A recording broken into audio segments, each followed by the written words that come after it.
Digo, porém, andai em espírito, e não cumprireis a concupiscência da carne.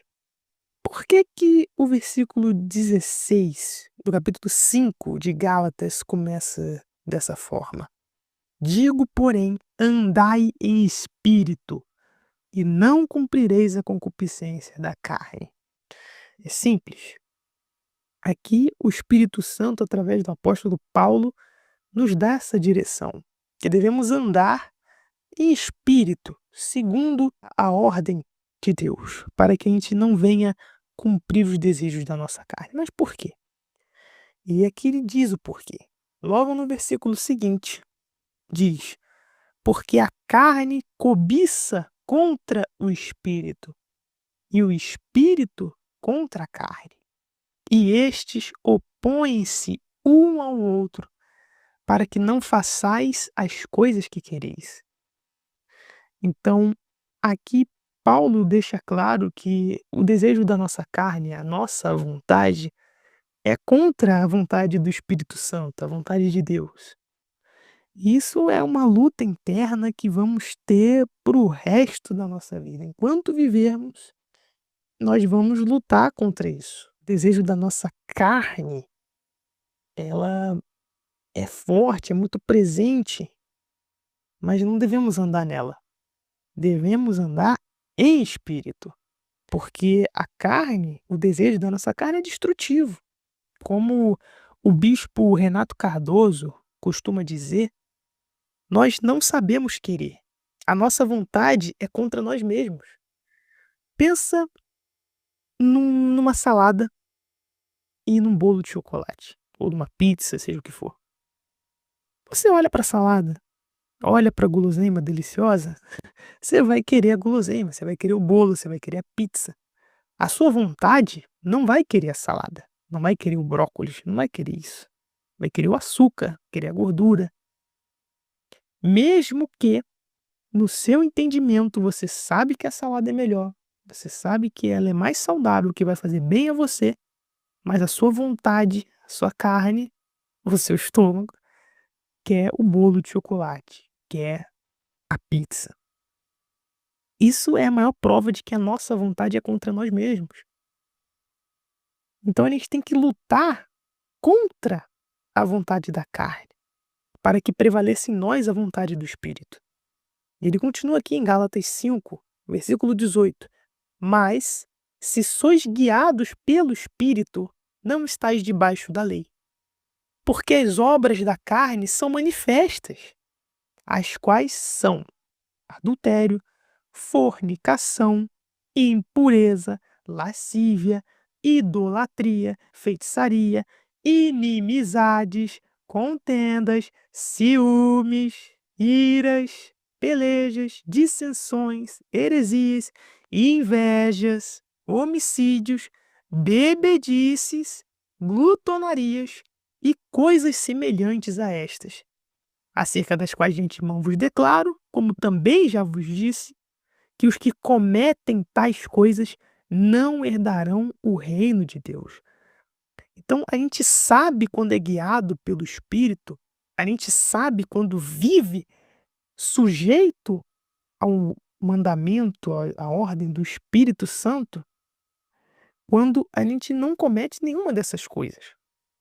A gente não é adúltero, não somente no sentido de trair fisicamente alguém, mas como Jesus falou lá em Mateus 5:28, de não olhar para uma mulher ou um homem, seja o que for, com intenção impura. Não cometer a fornicação, que é sexo antes do casamento, ou a própria masturbação, por exemplo. Não cometermos impurezas, lascívia, idolatria, né? Idolatria não é só idolatrar deuses pagãos, mas colocar qualquer coisa no lugar que deveria ser de Deus. Isso é idolatria. Feitiçaria, inimizades, e aí vem tantas coisas, né? Bebedices, né? Muita gente aí que diz que tem aquela questão da bebida, né? Se pode ou não pode beber álcool, que Deus não condena a bebida, mas a embriaguez. Isso aí a gente vai falar em outro episódio, mais pra frente. Mas quem comete essas coisas, tá bem claro aqui. não herdarão o reino de Deus. Isso é andar na carne, porque a nossa carne, ela não quer priorizar Deus, ela quer priorizar outras coisas, o prazer, a nossa carne não quer perdoar, a nossa carne não está nem aí para os outros, quer só saber de nós mesmos. Então, a gente tem que tomar muito cuidado para a gente não estar cometendo nenhuma dessas coisas. Claro, nós somos falhos, é verdade. A gente falha, mas a gente não deve viver no erro. A gente não deve ficar vivendo no erro ou caindo toda hora no mesmo erro. Não, não pode ser assim. Por quê? Porque logo no versículo 22 diz assim: "Mas o fruto do Espírito é amor". Começa com amor. Você ama a Deus, você ama o próximo, você ama a si mesmo. Aí logo em seguida vem o gozo, né, que é a alegria, é o prazer de viver, né, você transmite essa alegria para os outros também.